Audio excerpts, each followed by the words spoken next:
What's up? We are back again to share another interesting, shocking, or just strange, but very true story with you on Guilty or Not.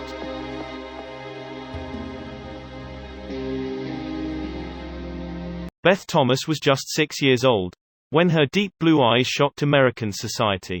After this documentary about her life was broadcasted on television, Undaunted and Bored, Beth recounted how she tried to murder her younger brother when she was going to kill her parents and she had stolen knives from the family kitchen.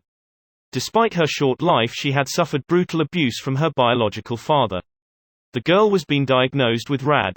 Beth showed signs of having been sexually abused by her father and could spend whole day alone.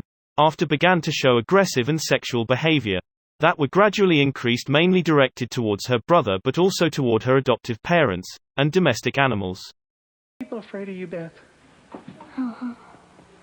Who's afraid of you, Beth? John. Your brother. And why is your brother afraid of you? Because I hurt him so much. Mm-hmm. Okay. And at nighttime, what do your parents do to your door? Lock it shut. Why do they lock it shut? Because they don't want me to hurt John. Right. And they're kind of afraid of hurting John? Of you hurting John? Mm-hmm. Okay. Are they afraid that you might hurt them? Yep. Would you, Beth? Mm-hmm. When would you do it? Nighttime. Okay. Why would you do nighttime? Because I don't like them seeing me do it.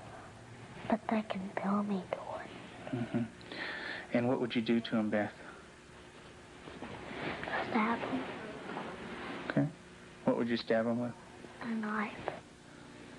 Do you ever stick pins in people? Mm-hmm. Who? My brother. Okay. Do you do it a little bit or a lot? A lot. Okay. And what are you trying to do to your brother? Kill him. Why do you want your brother to die? Because I was hurt so bad, and I don't want to be around people. Okay. Who else would you like to stick pins into? Mommy and Daddy. What would you like to have happen to them? Die. Tell me about your birth father. What was that nightmare like? When he touched my vaginas Okay. until it bled, hurt it a lot until it bled, and wouldn't feed me a lot. He'd hit on me, wouldn't be very nice to me. How old were you? 1. And in your nightmare, what happens? I get real scared. Where are you in the nightmare? What happens in the dream? I'm in the house, upstairs. And then what happens, Beth? When he comes upstairs and, hurts. How do you feel when you talk about this? Scared. Does your brother have private parts?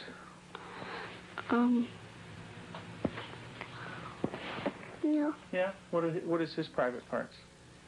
Penis and butt. Mm-hmm. And what do you do with your brother with his private parts, Beth? I heard it. Tell me about it. What do you do? Well, I pinch it, squeeze it, kick it. When you do things to your brother's private parts, what does he say? Stop. Okay, tell me that. Well, he says stop, but I don't stop. Do you hurt him? Mm-hmm. A lot. Okay. And would you like to do that to other boys? Have you ever rubbed your private parts? Mm-hmm. Do you do it a lot? A lot. How much do you do that? Not every single day, and that's into I did it every single day until it got real bad and messed up, and I had to go to the doctor, and I did not like it. What do you mean by real bad? Well, it looked real raw, got all kinds of boo-boos on it, germs, a lot of stuff from my hand. And it bled? Robert Beaver was born on the 17th of September 1996, and his brother Michael was 2 years younger than him, and he was born on the 4th of November 1998. Making him Robert and Michael were the two eldest sons of David and April Beaver. They had totally 7 children where the kids were homeschooled. They were really not allowed to play with other children.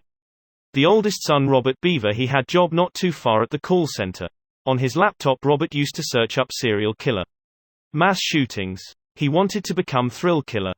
So he was buying weapons because you guys had talked about murdering. Yeah, and he started planning it. Okay. And I went along with it because I didn't see the way I thought I wouldn't want to do it. I very quickly learned tonight that I didn't. Okay. That you didn't want to do it? I don't want to do it. I didn't, just because I didn't kill anyone. Okay. I stabbed someone. Who did you stab? My younger brother, Christopher. Christopher? How old was Christopher? 9, I think. What did you stab him with? My knife. What's your knife look like? It's green, kind of like camouflage, honestly, my with. On where your hand goes or where the blade is? It's camouflage? Yeah, it's all camouflage. Oh, the whole thing? Yeah. How big is it? Show me how big it is. I think it's about this big. Okay. Handleable. So what was Christopher doing when you stabbed him? He was laying on the bathroom floor. Robert was also stabbing him. Robert asked me to go over and help him. So I stabbed Christopher and then... Where did you stab him? Side of the neck. Really? Okay. You okay? Yeah. You okay? Let me know if you need a break or anything, okay? I'm good. So was Christopher still alive when you stabbed him? Yes. What was he saying and doing? He was just screaming. Screaming. Did you say he was in the bathroom? Yeah, he was next to the toilet with that bathroom. Who else was in the bathroom? I think Victoria might have been in there. About Victoria? Yeah, my 4-year-old sister. 4-year-old, okay. I want to talk about that more, but we got to try to kind of stay like chronologically, if you know what I mean. So let's go back real quick. We're talking about the ammunition being delivered, making plans. Tell me more about making plans and what you guys talked about. Making plans, we plotted every night, and I started realizing we were actually going to do this thing on the second night, and so I started getting ready. When was that? You second night? What do you mean? July 1st. Okay. Because we started June 30th. That's when you started making the plan? Yeah, that's when we found out you could buy guns legally. I see. Did you guys make drawings or write things down? Or I think he had a journal. Basically writing his ideas down. I think it's under his bed. Under his I bed? haven't checked out. Is it like a Like a journal, like a notepad, or like a book? It's like a blank book. Okay. A black book. I think it's like a little case or something. So you think he wrote stuff in there? Yeah, I think he was planning in it. Huh. So then the second day you said that's when you realized that it might actually happen? Yeah. What made you realize that? How serious he was. I mean, he was going through, he started planning on taking all of his money out of his bank and throwing away all his stuff, so you know. Why did he want to do it? To kill people? Yeah. Well, mainly 2 reasons, I think. It's because he just, he says he hates everyone. He thinks society is pointless, and so he wanted to kill people. Now, And also he wanted to, beat the kill, amount of other famous people like Columbine and James Deacon Holmes. Okay. Did you kind of feel that way too, like when you guys were talking earlier, Yeah. do you have a problem with society too, you think? No, I just... Or you were just more like the number of people getting killed was kind of interesting and exciting? Yeah. Okay. So, because you mentioned a couple names are those like serial killers or something? What, like Columbine? Yeah. Columbine and James Deacon Holmes. James Deacon Holmes is a guy that shot up the theater. In Colorado? Yeah, he killed 12 and... Wow. How many? A woman named Melanie. Melanie was an Australian-born woman who moved to the USA, where she met and married a man named Chris Davis. They had 2 children, the first boy named Joshua. Then a year later another boy named Zachary Davis. Who was born July 27, 1997. Making him a Leo. It's August 12, 2012, a normal Thursday. Zach, his brother Josh, and his mom had spent some time together.